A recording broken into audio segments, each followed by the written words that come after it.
We have heard this morning very ambitious goals of the Paris Agreement to have the carbon neutral by 2050. But does anyone imagine how much money this will need to achieve these goals to be carbon zero? So there are different calculations, but if I refer to Standard Poor's Global, they say that we would need at least 5 trillion, well, not billion, 5 trillion each year, a trillion with 12 zeros, which means 3 or 4 times more than globally everyone is investing. So we will speak about the money in this panel and about transactions, how this can contribute to achieving this goal. And I will start with the first question. How the financing conditions have changed for the renewable energy project financing this year? And I am addressing this question to Arnoldas, and afterwards I'm addressing this question to Mr. Knud Erik. Thank you, and hello everyone. It's my pleasure again to be here at this event, in this panel, actually discussing the same topic as last year with the same moderator, so really nice. Becoming a tradition. And me, myself, and my team, we are working in Swedbank with large companies and large projects, and renewables including. So the latest, you might have noticed, latest deal that we've done was Green Genius 90 million euro loan. And today we have a stand, and if you want to discuss in deeper, so to say, the changes in conditions, I will be somewhere there, and please, you are welcome. And but if to sum up what has changed or developed maybe during the year, so first thing is major principle remained the same.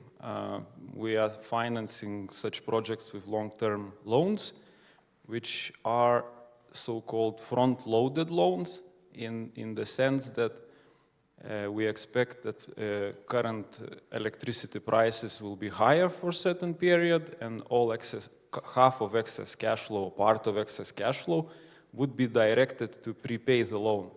In that sense, the leverage of the company would decrease in the first 5 years, and then it would be at more or less acceptable level, bearing in mind that electricity prices in future will decrease. Then the next thing that changed, of course, it's Euribor, and the cost of financing increased from 1% to 4%, and the electricity outlook, price outlook went downwards, so cash flow of such projects also decreased, and this resulted, maybe to sum up, in 10% lower potential leverage on those projects than before. So these are the main things. Very shortly, also what became more important in financing, even more important in financing, is the ability to sell electricity, in other words, PPAs. And we can now see that the market fragmented or found, let's say, its way, that how to interpret projects. And the least risky projects would be those who have pay-as-produced PPAs. In the middle, those who have baseload PPAs, but in such case, we as a financer analyze the risks arising from profile of production, and then the most risky, or let's say riskiest in this category are those projects that are done on merchant price. So the market now is segmented, and some banks do merchant financing, some banks do not. And as for Swedbank, we still do it. And nevertheless, other factors come into play. Who are the developers, and what is the leverage, and etc. So that's a conclusion. And from the investor side and from the developer side? Yeah, also thank you very much for the invitation. In European Energy, we have been active in Lithuania for some years now, I think almost 5 years, and we have a relatively large pipeline. I think this year we have connected close to 300 megawatt of wind and around 60 megawatt of solar. So we are quite active. We have a pipeline which is almost ready to build for another gigawatt. So financing, of course, also for us is a key topic. And I think the change we see is only that there's still a very big interest from international banks to finance projects here in Lithuania, both for the construction part, but also for the long term. If we take the cash flow, as also mentioned here from the previous party, there we maybe see, if we go 2 years back, it was well accepted to have baseload PPAs. Then after some of the experiences that the market have had during 22, there was maybe a tendency to look more into pairs-produced PPAs, which is relatively difficult to achieve in the quantities that we need in this market. But I would say lately, during the last 2-3 months, we have seen a slight softening in the requirements, so we hopefully can go back and tap into baseload PPAs as an instrument for long-term financing. So I think the only real thing which have changed is, of course, that the interest rates have gone slightly up, but technology has also improved. I mean, large-scale turbines, latest and greatest PV panels represent still very, very solid business cases. So we are still very optimistic about the local market here in Lithuania. Oh, thank you very much. I'm moving to the, let's say, new fashionable, let's say, mean or instrument to finance the projects, the green bonds. The green bonds as debt instruments are increasingly now used to finance the green projects. And would it be true to say that the private players have since entered this market, which was initially dominated by institutional players only? And I'm addressing this question first of all to Jonas, to Mr. Jonas Rimavičius from Ignitis, and then back to Arnoldas. Yeah. So, it's loud. So I mean, on the green bonds, yes, probably from the deal count, you can see more and more of smaller issuances directed to retail investors, right? Which is a good thing. It's a new tool, a new option for them to invest into green energy transition, which is not available with institutional green bonds because the retail is not a part of that. So, but if you would look at the bigger picture, it's still pretty much dominated by institutional investors, right? So if you would take Lithuania as an example, currently we have 700 million of outstanding green bonds, and 600 million are Ignitis Group green bonds with only institutional investors. So yes, there is a trend, but it's more of a niche market from the bigger perspective. I can also add and maybe expand a little bit that for such a developing market as renewables are, growing market, it's good to have alternatives. And as we can see, as you said as well, banks tend to focus on those projects which have pay-as-produced PPAs, and the market in Lithuania is really shallow for that. So alternative funding sources are good for development. What concerns especially green bonds, we saw a very good example in real estate industry where retail bonds took construction risk, and through retail bonds, companies built offices, and only approaching COD started letting them out and got better prices. In this way, most probably this merchant price projects can benefit and also can be built until COD through a bond instrument.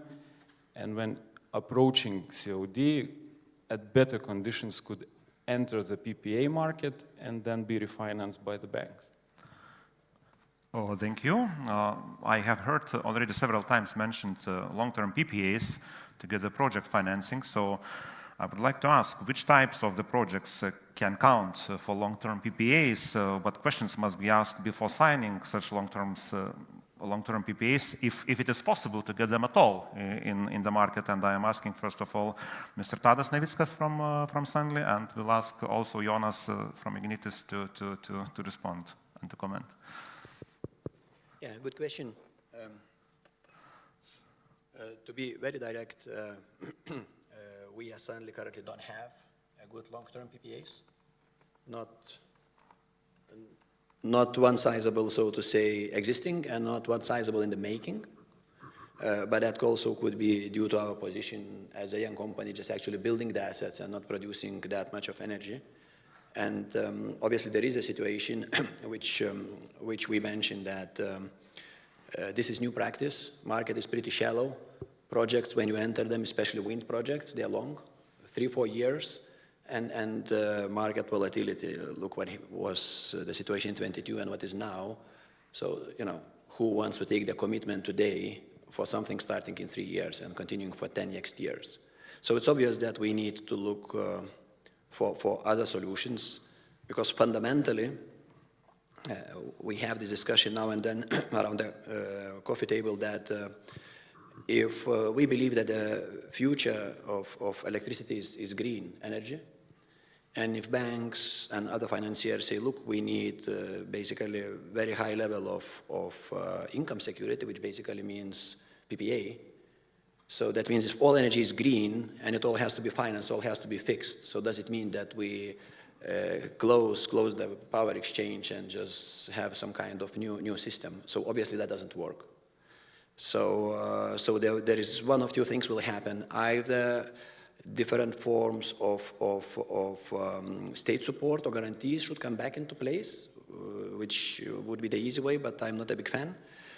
Or all of us have to learn, and also the investors have to learn to work in the new and changed environment, because probably there are not so many other industries in production where you have long-term income security. Whatever you do, in which business do you have the long-term income security? I mean, even if you build an office, you have maybe 3 years lease, but it's not, lifetime of the building is much longer. So we have to learn. Yeah, I mean, in the current environment, PPA is kind of critical to get the financing. We can discuss on the amount, on the length, on the structure, but it is critical for 90% of the cases. And I agree with that. It's difficult in the small market to find the right off-takers. Right, there are not many companies who are ready to take these sizable long-term commitments to buy electricity. The second thing is that they not only need to be ready, they also need to be bankable. So their credit profile needs to be strong, right? So again, the list of companies narrows even more. So the way we approach it at Ignitis Group, since we try to utilize the advantages of our integrated business model, where we have a large supply portfolio and then the renewables development. So in that supply portfolio, we try to aggregate a large number of customers who are ready to take these longer commitments, and then to structure a single PPA needed for a renewable asset. And then it's okay for financing, it's okay for customers, and it's okay for the renewable energy development. So that's the way forward, and we think that from this integrated utility perspective, it works. But it's still not easy. Thank you for the insights, and then I'm turning to very related topic, the transactions and mergers and acquisitions in this area, because of we have many projects under development, many projects developed. They are of the different shape and different size. But of course, many developers, they get financing from the past transactions, which they made successfully. And all these transactions, they also contribute to a possibility to develop and create new transactions. And of course, there's always a question when we will have too much of the projects which we, let's say, can't already accommodate in our market. But how would you characterize recent M&A activity levels in renewable energy sector in Lithuania and all the Baltics? And what factors are actually driving deals in this area at the moment? For example, how are valuations, what are multiples, what are dynamics and complexity of these deals? I'm firstly, of course, addressing this question to Valerij Judin, and we'll ask Tadas to provide his insights. Thank you. I think it's fair to say that if we look some years back, for instance, we had a COVID situation and the pricing was one factor. I mean, electricity pricing. So we had one trend at that time. Then we had a COVID situation, and all of a sudden war happening, and gas prices and electricity prices just went crazy. So basically, then we had a year of 2023, which actually shows quite a bit of a different trend. Also reflecting on overall M&A market. Basically, if you had a 2022 record year on both volumes and deal counts in all the sectors, this year it's basically cut by half. If you look, though, at the renewables or energy and infrastructure, here I would say that we still have a trend that drives the market. So comparing 2023 to 2022, for instance, we do see similar level when we come to the volume and to the deal count. However, as I mentioned, there was like a roller coaster. And I think what we have also seen is the difference in whether it's a seller's market or whether it's a buyer's market. And in 2023, I would say we are coming to the situation when it is a buyer's market. And coming back to the question on valuation, I would say that, again, several factors affecting it. Over the set period, what we also had, we had high inflation, which basically made one of the factors that has driven the capex up. Then added to that was the increased interbank rates, which also put additional pressure on the financing who needed it, which in combination made the returns required basically by the investors just a notch higher. Which again put a pressure on the valuation. So looking at the ranges probably, and depending on the technology or the stage of the projects, shall we speak about solar or wind or biomass-fired, for instance, HPs, then in all of those technologies, depending on the stage of the project, I would say that the lower end of the valuation stayed at the similar level, like a consistent. However, looking at the higher end of the valuation, so that did receive a hit from the market, also showing that it is basically a buyer's market. So we do see the decrease of the higher end of the valuation, and it goes basically throughout all of the stages of the project. So I guess that's a short comment and overview. Maybe Tadas would say more of his experience.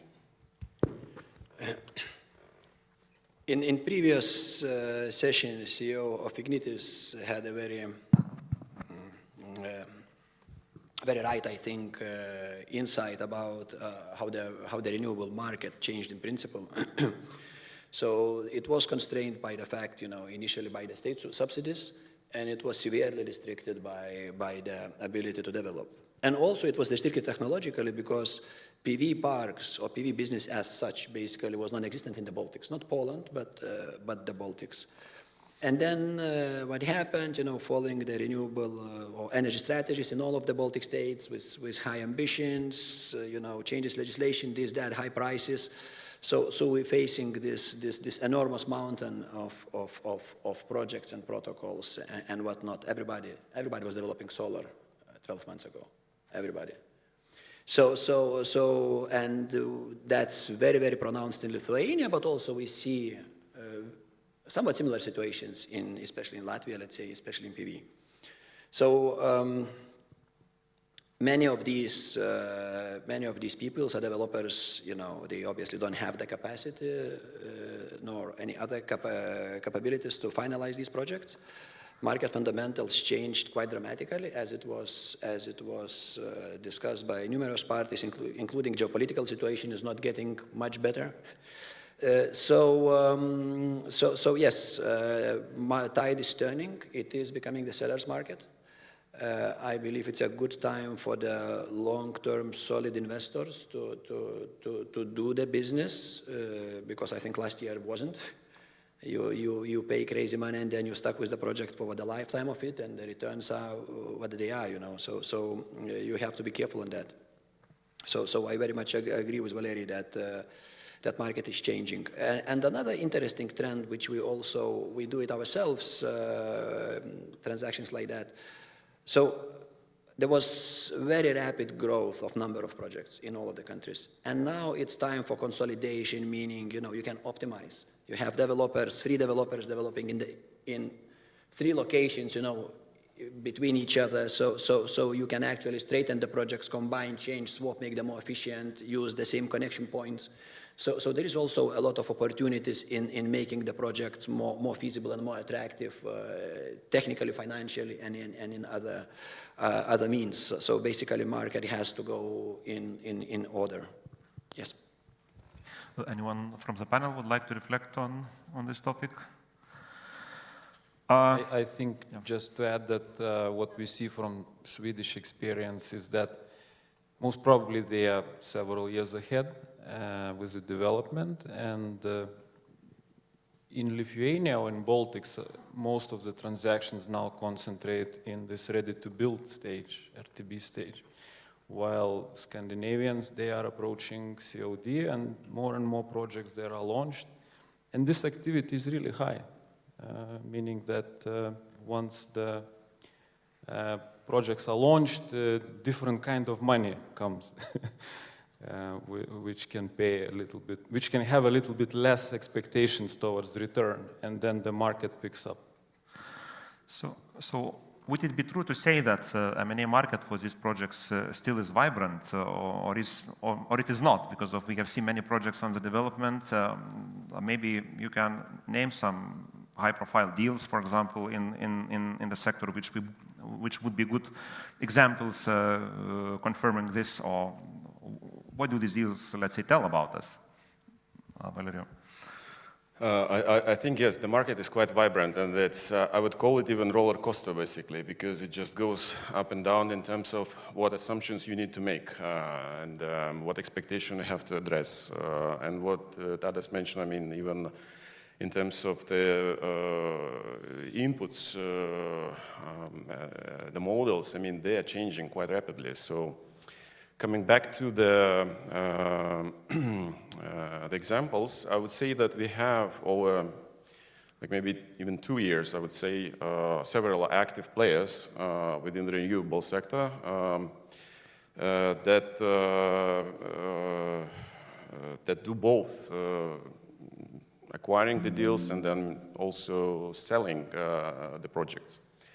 I would note, of course, European Energy is one, and then I would say Ignitis as another, and also Energia, and Modus Group, which also do more in the solar space. And that I was talking more about 2023. So Modus did several acquisitions in Latvia and Poland. And then Energia sold biomass business. and also 300 megawatts of wind park to Ignitis group. And I think European energy is still to come. Very good. So if we turn, let's say, to the deals, and well, there are of course many details around them, and what would be the key technical considerations, let's say, to do a renewable energy deal, and let's say how to ensure successful completion of the projects under development from a technical and construction point of view, because of many of these projects are being sold still not completed. So I'm addressing this question to Aivaras, and also then asking Tadas to provide insights if you have any. Hello, everybody. My colleagues mentioned very good points that the market is quite new, basically, especially if we are talking about big-scale projects, so let's say starting 50 megawatts and higher. So in our case, what happened, P&Q is Polish capital company, and when investors started to develop purchasing, selling projects, realized that there's nobody really who can build it locally, large-scale projects. So then, of course, the turning point was to neighbors, and what we do find now with working on these projects, evaluating, being in tenders. So, and what is main things to be noticed, so of course due diligence should be done very, very precise on designing, because we find it really, how to say, small but very important mistakes done, which combining big scales and a lot of years of generating electricity, a lot of money can be lost just on that. What else now is important, of course, from the bank's side, so the components and terms, lead times when to get the components. That is, I'm talking about European manufacturers, which has, let's say, good quality. So you can plan the project, you can build, if we're talking about solar, but for example, trafo, you need to wait for 12, 14, 15 months. So that could be also like a game changer to the project and to getting money well started to generate. Additionally, I would add that due to lack of experience and bigger players in the market, so that also should be considered, and I believe that in transactions important to know who will build the project, to have and let's say insurances or bonds if something will go wrong or in warranty times. This is worth to mention. Everybody who now are trying to start the projects, of course, facing TSO and DCO issues. So it's quite hard to check, but there is possibilities. So when transaction is getting, these things needs to be clarified as much as possible and to be agreed. And what we sometimes miss, I do think, so operation and maintenance. Nobody thinks, well, not nobody, but there is some companies which, okay, we will build, we will start to work a few years and then perhaps do a transaction. But that is also important, especially about the spare parts and service. So you can have park running very smoothly 2, 3, 5 years. What's next? So everybody is just, well, everything sums up. So that would be my position. Thank you. I'm now addressing a question to Knud. Erik, Andersen, as European Energy is a very international company acting in many jurisdictions, and let's say undertaking projects in different countries. And of course, this is related with the high risk because of you enter unknown markets. So how it's important, let's say, to perform robust due diligences from various, let's say, sides, financial, technical, environmental, legal, and deploy effective transactional risk management practices in your experience? Yeah, I mean, as you said, we are active in many countries, actually 28 countries at the moment. So, and I don't think that Lithuania is very special compared to other countries where we're active. I think as also said earlier, I mean, in the due diligence process, at least from our end, we are very careful with aligning the different timelines for the permits. So we eventually will see that a permit will expire before, for instance, some of the long lead time items can be delivered in the current supply environment. That's one area that we are looking into. Then, of course, one speciality here in Lithuania is the balancing market, that we would like to see a little bit more competition in the balancing market, so that's a high cost driver for projects in general. And then, as also said earlier, I mean, we spent quite some time to look at the offtake side. I think that's one area which maybe also could be looked at to stimulate offtake from all these projects which are now planned to be constructed during the next years. But I would say in general, the due diligence process is very, very similar to what we perform in other countries. I would say both for wind and solar, as landscape-wise, it's not that there are high mountains or anything else which we should take care of, and soil conditions also normal compared to other European countries. So I actually think that we have good experience so far with the construction activity. It's more the surrounding where to a given project where we actually spend time in our due diligence processes.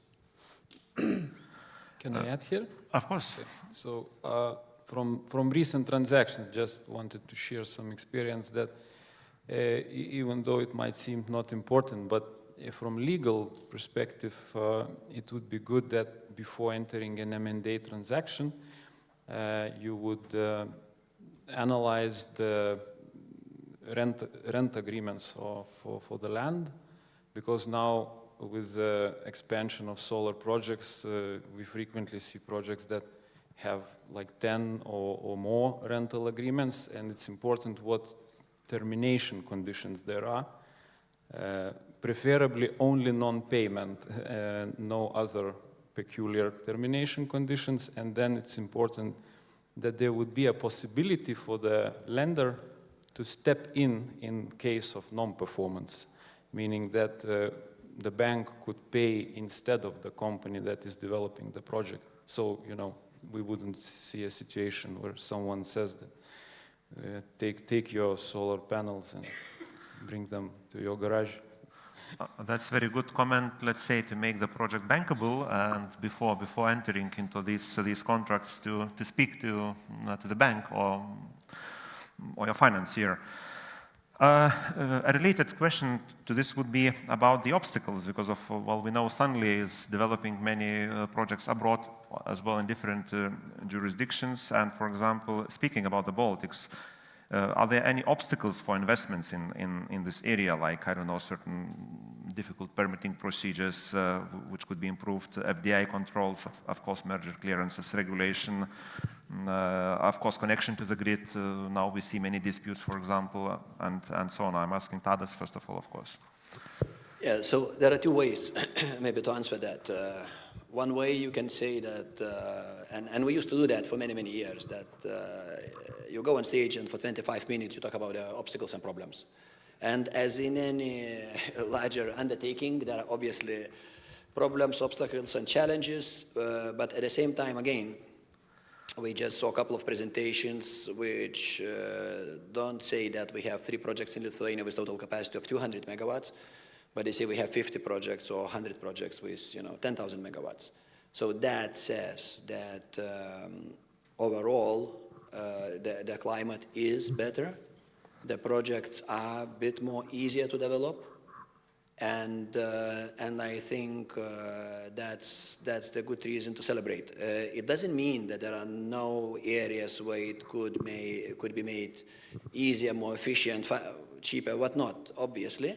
But overall, I think exactly the supply of projects today in all the markets demonstrates that either the problems are bearable or the developers are smarter or both. And I think the supply of projects today is not the main concern.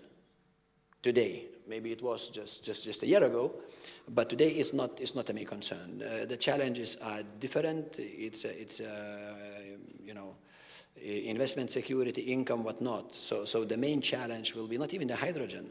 It's good to draw this 14 gigawatts. The main challenge will be to find sufficient capital, meaning both equity and debt, and investors willing to invest huge amounts actually of money within the very short time. That will not happen. We will not have 14 gigawatts by 2030, we can bet, whatever. But, so that will be the main challenge. And on the other hand, that's a good challenge to have. It's much more difficult when there are only 2 projects in the country and there is not much to be done.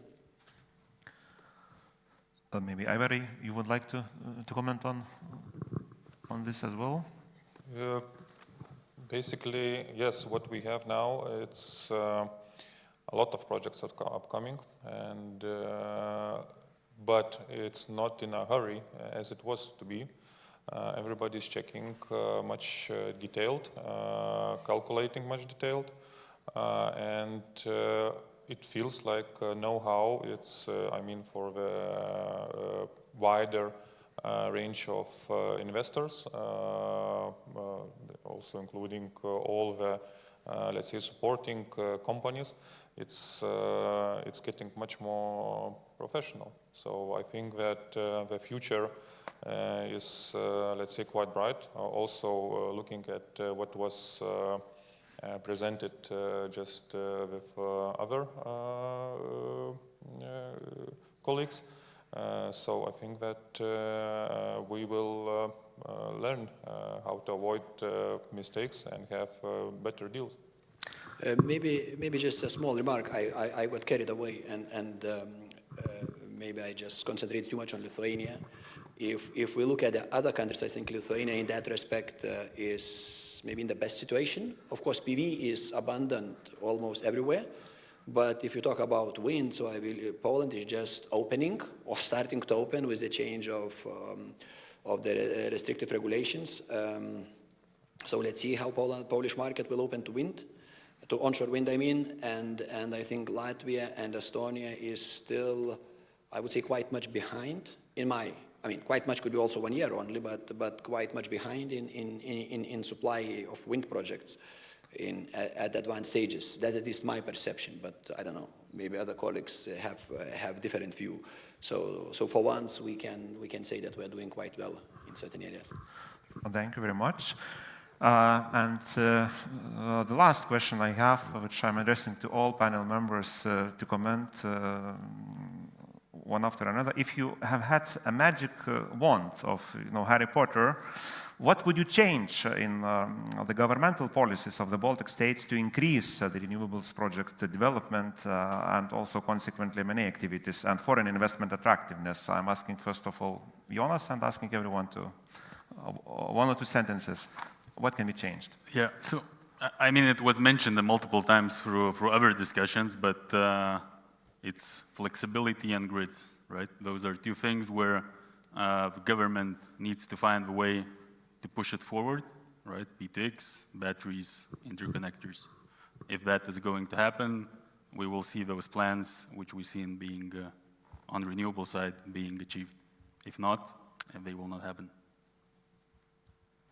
Yeah, and I have to repeat, if we have, let's say, 3 wishes, it would be a more competitive balancing market. Secondly, quickly open up for batteries in general. And then thirdly, the PTX. We would like to make some e-methanol here in Lithuania, so that could be the next, the third wish I could have on my list. Thank you, Valerij. I think we need to understand that basically renewables, it's an infrastructure and long-term project. So basically, to be a counter-cycle, I would say that I would ask for stability. But that stability actually comes as a result of flexibility. So if you're flexible enough, if you're not shallow on PPAs, if you're able to secure a long-term cash flow and also have the fundamental of net zero goals for 2050, basically that generates naturally the supply of the projects. And also the takers of the projects, they will be there employing the capital because that is also quite abundant. So solving interconnection, talking about now the pains, what markets I think is experienced, that's I think one of the possibilities to remedy basically the commercial part of the market. It will be hard for you. I mean, the further we go, the more difficult it is. But I fully agree that the government has to provide basically the legal infrastructure, let's call it like that, especially for flexibility and financing and these parts which were mentioned. But other than that, I constantly ask for less governmental interference into the market, because we see that, and constantly in every market in multiple ways, either thinking that we know best how it should be done, or countries tend also to protect the incumbent utilities. So that's something which could be avoided. Government should concentrate on providing right framework and then stay out. I was already not successful because you catch my thought, but I would say perhaps in different words, but the same idea that now we have the biggest terms and regarding the regulations, so the permits, connection to the grids, designing to get approved, and sometimes it's just easier to build a solar park rather to get all the documentation. So that, of course, it cannot be like to be for everybody to do it easy, but still it should be faster, more flexible, and then the market, it will regulate itself much easier. So first of all, I would like to say, that we can clearly see, at least from the bank's point of view, but I hear developers saying this as well, that governmental and state institutions, they are very active and engaged, and this is a good thing. I mean, there is dialogue, no matter how this all curtailment situation rolled out, but there is a lot of effort to achieve this leadership in energy sector. So my first idea was not to use the wand and let them keep their job doing. But from the perspective of the lender, so to say, I would think that we could join efforts to create maybe cross-border PPA market or something that would deepen this topic and deepen the ability to secure cash flow going forward. So it's interesting, nobody asks the money. So it means the money are in the market, and the market can do everything to reach these goals. Only the government has to provide environment and means. I would like to thank all the panel and, of course, the audience for patience. That is over. Thank you very much. Thank you. Thank you.